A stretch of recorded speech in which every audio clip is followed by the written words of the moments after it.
প্রকৃতির মাঝে এভাবে চা হাতে গেলে মনটা অদ্ভুতভাবে শান্ত হয়ে যায়।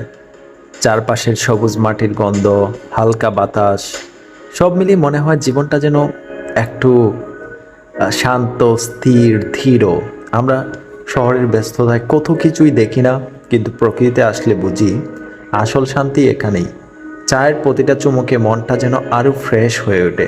তবে এই সুন্দর পরিবেশটা ধরে রাখা আমাদেরই দায়িত্ব।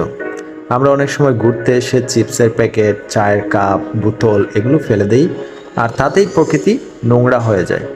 আমরা যদি 2 মিনিটের চায়ের আনন্দ নিতে পারি, তবে কি আমরা নিজের ব্যবহৃত আবর্জনাটা নিজের ব্যাগে নিতে পারি না?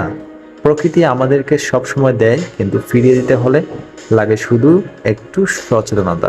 তাই আজ একটা ছোট্ট কথা: চা পান করবেন, ঘুরবেন, প্রকৃতি উপভোগ করবেন, কিন্তু দয়া করে আবর্জনা যেখানে সেখানে ফেলবেন না।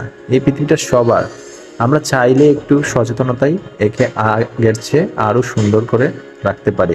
প্রকৃতি সুন্দর, আর এই সৌন্দর্য ধরে রাখা আমাদেরই দায়িত্ব। প্রকৃতিকে ভালো রাখার দায়িত্ব পালন করুন, আর ভিডিওটি লাইক, কমেন্ট, শেয়ার করে ছড়িয়ে দিন। আসসালামু আলাইকুম।